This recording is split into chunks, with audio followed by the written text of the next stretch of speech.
Hi, this is Chief Education Officer Bill Olson, and welcome to another Merrimack School District update. Well, from time to time, we have some very special guests on the program, and today is one of the most special guests that I've had in the several years that I've been doing the cable program. We have with us today Dr. Sara Campbell, who is a chemistry teacher at Merrimack High School. Sara has been here since 2010, has received over the years all sorts of recognitions and accolades. We're going to have a wonderful conversation with her. And Sara, welcome to the program. Good to be here.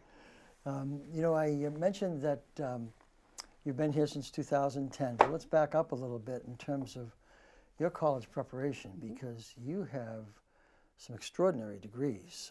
You went to the College of William and Mary undergraduate down in Virginia, and then to Dartmouth, in which you ultimately received your PhD. Tell me a little bit about what interested you in science in terms of your undergraduate and graduate preparation. So I always tell my students, because they always ask, how did you decide what to do? I always say it's the one thing I never got bored with. In high school, I liked everything. I liked English. Social studies was okay. It was never my favorite, but I liked English. I liked learning languages. I liked science. And so when I got to college, I continued to take everything. But I always hit a point where I was like, okay, that's enough. And so the one thing that never happened with was chemistry. And so it was always, what's the next class? Okay, what do I sign up for now? And I just wanted to keep learning about it. So that was how I fell into chemistry as a major. And then when it was time to finish and graduate, I didn't quite know what I wanted to do with my life. And so graduate school seemed like a way to continue learning something I was passionate about, but also, put off the real world for at least a little bit longer. With your extraordinary degrees, you could be in the private sector and could have been in the private sector for many years making significant money. But this is why I admire a person like yourself who wants to impart your knowledge to other generations of students. What is particularly gratifying is I hope that in some way, shape, or form you have influenced a number of female students to take up interest in the sciences. And please tell me if that has been the case. I would suspect so. So I love hearing back from former students. I remember the first time, and I could say her name. Am I allowed to say her name? I don't. You can, sure. Nikki Mathewson was actually the first former student of mine that ever told me she was going on to get her PhD in science. And I just remember when she sent me that email, that was just such a gratifying moment for me, to know that not only was she taking that step, but she took the time to come back and tell me that she was doing that. And there have been others who have reached out over the years to let me know about their journey. And I love hearing from them. So if any of you are out there watching this and I haven't heard from you in a while, please send me an email. What's so special about that, Sara, is oftentimes I've said to our viewers, I've asked them, just think for a minute about a favorite teacher that you had in life. Because we can all remember that teacher or those teachers who we had who were very special, who were real people, no artificial ingredients, who inspired and motivated and encouraged us, who connected with us, who made us feel special, who believed in us, but even more importantly, helped us believe in ourselves. And just listening to you, you are the personification of that. And I'll tell you also, in our viewers, each year I've had the privilege of attending the Rotary Top Scholars Dinner towards the end of the school year, those who are graduating from Merrimack High School. And oftentimes, the 10 graduates are asked about a favorite teacher or teachers. And Sara is always one of the teachers mentioned. And so when you think of those people who have impacted generations of students, and who have inspired them to greater things in life, you are one of those people, and it doesn't get any more honorable or any better than that. So you decided to get into education, even though you probably could have been in the private sector or the medical field or some other. You've been in Merrimack since 2010, if I recall. Are there any particular changes that you've seen in public education, and particularly at the high school level, since that time? Because it's now been, about 35 years since you, excuse me, it's been 15 years since you started here, and many more since you originally were in college, and you were a college assistant. We'll talk about that in a few minutes. But what changes have you seen? So not necessarily a positive change, but particularly in the last couple of years, post-COVID, math skills have just been not where they were pre-COVID. And teaching a math-based science, it's one of the things where the students have a tendency to struggle a little bit more with the math. So I find myself actually getting to put on the math teacher hat for a little while, which is not something I had previously been used to, teaching them, how to do some of the math steps that they had learned in some of their prior math classes. It's interesting because we often talk about the impact of reading on mathematical abilities to solve problems, particularly word problems, when we're talking about algebra 1, and the fact that sometimes students have a difficult time understanding what the mathematical problem is presenting to them and how to reason their way through it. And a lot of it is, are they reading the nature of the problem correctly? And I always remember, and I think I probably mentioned it on the program, Sara, I always would get a kick out of students who, when they had a math problem, one train is on a track traveling east at 50 miles an hour, another train is on the same track heading west at 40 miles an hour. When they meet, and some student who couldn't solve it would come up and say, "Mr. Olson, what two conductors would be crazy enough to drive?" That's why I'd say, you have a good point there. But it was a challenge, and so it's difficult for people to understand the gap that some students have experienced as a result of COVID.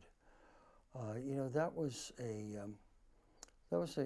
pandemic that had economic and sociological profound impacts on not only America but the world, and we certainly have learned from that. Learned from some mistakes we made, learned from some of the good things that we learned from it, and hopefully we'll be more well prepared, because, as a lot of scientists have said, it's not if another pandemic is coming, but when. And so we always want to be prepared for something like that. Have you taught any other courses in your teaching experience in public school other than chemistry?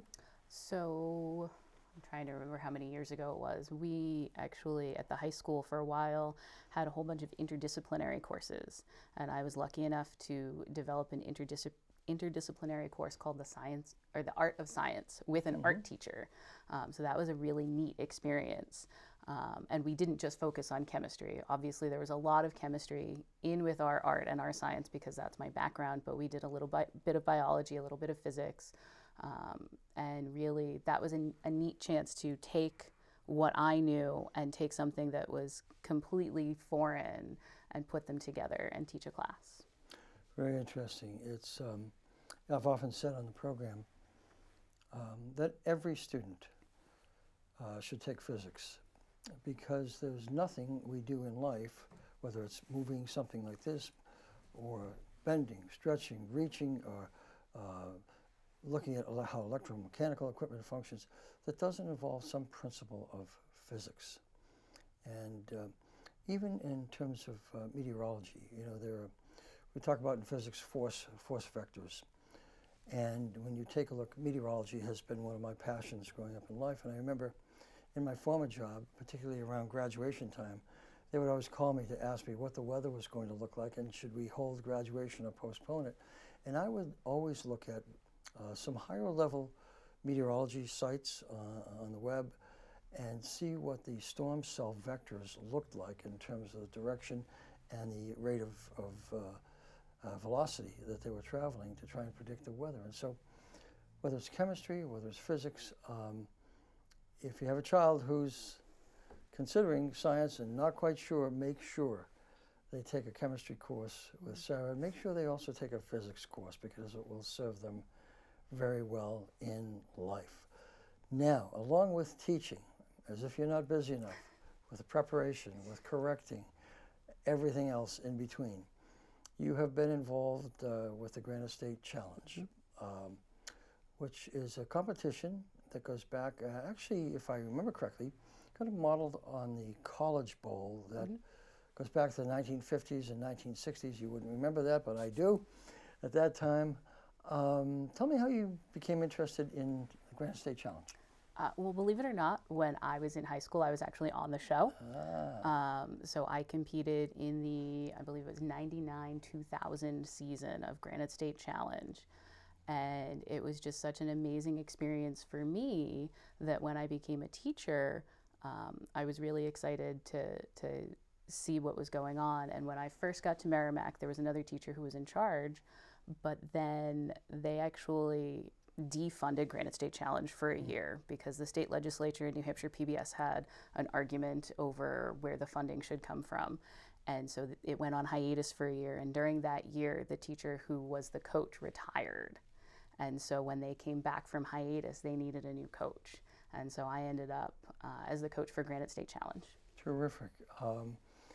You start off with, I think it's over 30 teams, is it? In this, all the teams, all of the school districts, excuse me, in the state are eligible. Is that correct? Yes. So they invite every school in the state to try to get on the show. So it's not really an audition process. So in the fall, in November, they host what's called Super Saturday. And we actually had it at Merrimack High School this year. So that was a really neat experience for us, where any school that is interested in being on the show, you put together your team of up to 6 students, you show up, and there's a 100-question test. And that 100-question test is a little bit of everything. There's history, there's literature, there's sports, current events, music, and they have I believe it's 60 minutes they get locked in a room, just the 6 of them, pencil, paper, and their brains, and they have to take the test to see how many they get correct. Very interesting. The top 14 teams advance automatically to be on the televised competition, and then from all the rest of the schools that tried out but didn't make it, they take 4 more and they play 2 wildcard games to see the last 2 remaining slots in the 16-team bracket. Very interesting. Now, Merrimack has been in the finals for how many years in a row now? So last year it was 5 years in a row. And out of those 5 years, I think was it 4 championships? 4 championships. Yes. We took a year off in the middle. That's amazing. In terms of the 6 students, how many students, and how are the students selected? Is it, do you put out a call for students to participate and then whittle that down? What does that process look like? So in addition to coaching Granite State Challenge, when I was in high school, I was on our regular Quiz Bowl team, which is like Granite State Challenge, but slightly different rules and not on TV. So most people haven't really heard of it. And so I actually brought that to Merrimack High School in addition to Granite State Challenge, because it's the best way to get ready to be on a trivia competition is to do other trivia competitions. And so for Quiz Bowl, I can have as many students as I want. So that's usually where I start is I have my dedicated Quiz Bowl kids, usually somewhere between 15 and 20 students a year who will come, maybe not every week, but they come once a week to my room to practice. And then we have 5 competitions throughout the course of the year. And again, they might come, they might be busy, but so that's kind of like my base. As I start there, but I do put out a call on the announcements. I have an audition process, so I give them a test. So they all get locked in a room to take a test. So I give them a test just to see what they know. And then what I do is I look at not just how many questions did they get right, but what questions did they get right. If I have one person who's really good at literature, but nothing else, but none of my other students are good at literature, that student might make the team because it's how they compete together as a team. Yeah. Complementary products. And In I this actually, case, yes. students. Yep. And I did actually have one student this year who never did a single quiz bowl thing before or after, but came out for Granite State Challenge. Terrific. What does the preparation actually look like? You know, sometimes when I watch the program, I said, well, what would they do to prepare, and how do they prepare for that? So when we're preparing to take the test, it's getting them together in a room, handing them, here's 100 questions, Yep. try answering it. Yeah. Because they have to learn to listen to each other and how to read the question because there's only one copy. So that's a little bit of a different challenge. And then after qualification, it turns into, okay, well, when can you be in my room after school? And it's question after question after question, and we just read, and we have buzzer system. So they get their little buzzers, and they try and beat each other to the buzz. Good. So that's always, I mean, they love that. So simulation of the actual program. Yep, I actually run them through, I call them practice games, where it's, I pretend to be John Cannon, he's the host. We're here with these teams, and I introduce them, and then they have the interview portion, and I make them do the interview portion. They start rolling their eyes at me after like the third time of the interview portion. But it definitely, I think it shows when you watch the show and you see a comfort level with the Merrimack team that some of the other schools don't have because they don't necessarily practice all the aspects of the show. Well, here's where, you know, sometimes people think that, oh, a teacher has a short day, short year. How often, I mean, how long after school are those sessions that you spend with the students? So we start, it's usually the last like 2 weeks of November, all of December, and then midway through January. And it's every day until 4 o'clock. Yeah. And so school ends at 2:15, and so it's from 2:15 until 4 o'clock every day. Boy, I'll tell you, you really put in the time, and it has shown with the students. It's the performance has been extraordinary. Now you've had one televised performance against Winnisquam that the team won. Correct me if I'm wrong. You have another one with Conval coming up that's going to be televised on, I believe it's April 17th. Yes, 8:30 p.m. 8:30 p.m. on New Hampshire Public Television. Yes. That must be quite a thrill for the students participating in that. So it's definitely a unique experience because all of the tapings happen in January. So it's very, very quick. It's 2 weekends and then it's over. And the airing process is very long to us because we lived it all already. It already happened. And so sometimes for the students, it's someone will see them the day after their match airs and they'll congratulate them and be like, what? Oh, right, that was last night. Because for them, it was back in January. Very, very interesting. You know, the record has been extraordinary. I mean, every year when I see your emails saying we won this, we won that, and it's the 4th time in 5 years, it doesn't get any better than that. And it is a reflection of your preparation, your work with them, and their dedication also.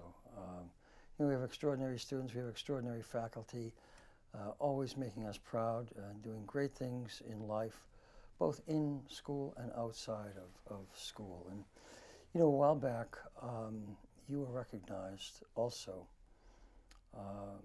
by MIT, and I'm going to read something here for a minute. It says, congratulations to Dr. Sara Campbell, a Merrimack High School chemistry teacher who has been awarded a full scholarship to attend the annual MIT Science and Engineering Program for Teachers this summer. The MIT Club of New Hampshire selected Sara from many highly qualified applicants based on her commitment to the thoughtful, innovative integration of technology into her courses in chemistry and physical science. Congratulations on that award and recognition. Thank you. Tell me a little bit about that. When were you aware of that particular program and the process that you went about in terms of applying and the recognition and the scholarship that you received? So I get a weekly email from the New Hampshire Department of Education that talks about professional development opportunities and other happenings in the state. And back in, I think it was January, they had a little blurb announcing the SEPT, the Science and Engineering Program for Teachers program at MIT, and saying that the MIT Club of New Hampshire was offering a scholarship.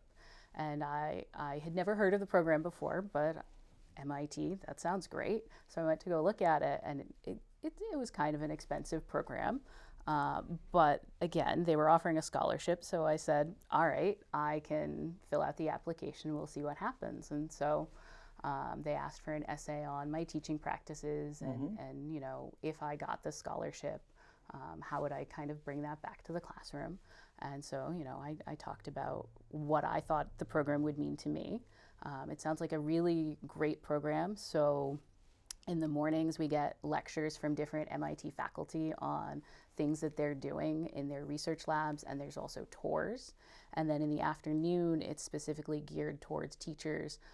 So there's a program on gaming and simulations and how to incorporate that into your classroom. There are other little things. I was actually reading about last year's program, and they actually had dinner at the Museum of Science after hours, which I would love that. I've always wanted to be at the Museum of Science after hours. My son got to do a sleepover with his Cub Scout troop there, and I was so mad I didn't get to go. So it just sounded like a really neat opportunity. So I filled out the application. So how many teachers would be involved in this summer program? Oh, you would have to ask that. Okay. I think they said 40 or 50 a year. Yeah. And how long?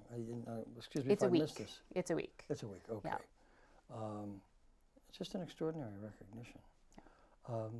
It was interesting, Sarah, I don't know if you've seen any virtual chemistry lab programs out there. In my former district, we had several students, and it was fascinating, who developed a very sophisticated virtual chemistry lab program and would actually show the chemical reactions in a very vivid visual format. And are you familiar with any virtual chemistry lab programs that are out there? So I actually attended another workshop back in February that was funded by the NSF, and so they do simulations on a particulate level. So what's going on with the atoms and the molecules and how are they moving around? And it was not even necessarily for complicated things. It was talking about, you know, water melting, what happens to the atoms and molecules and their energy. And so it was a really neat kind of application, because this program said you should have students storyboard before and then show them the simulation and then have them go back to their storyboard and see what changes. And I thought that was a really neat program, that like a neat way of thinking about something that can be really hard for students to visualize. Let's shift gears for a second. Okay. As we're winding down, what do you like to do in life? What are some of your favorite things to do outside of work? I am sure you will be shocked. My husband and I watch Jeopardy together almost every night, based off of my love of trivia. I am also an avid crocheter. Yeah. I spend a lot of time with my kids. So my son is 13, my daughter will be 10 on Sunday. And so she does dance and he does musical theater. So I spend a lot of time watching plays and watching dance. And running here and there. And running here and there and everywhere. We know that well. Well, I have to tell you, you are one of the finest professionals with whom I've ever had the opportunity to work. You know, I'd like to just say to our audience, we talk sometimes about whether it's the private sector or the public sector, the term return on investment. You know, that term comes up each year when we develop the budget, whether it's by the school board or the budget committee or just taxpayers. What is the return on our dollar invested? Sitting next to me is one of the most extraordinary professionals in the field of education, and we could not be more proud, and I hope you are exceptionally proud also of Sara. And Sara, I can't thank you enough. It has been an absolute pleasure having you on the program. Well, thank you very much for having me. Thank you. We only have a few more weeks to the school year. Well, maybe what, eight more weeks or so. Only a few more weeks till the AP exams, though. That's correct. But thank you again, and thank you all for watching Bill Olson. Hope to see you next time.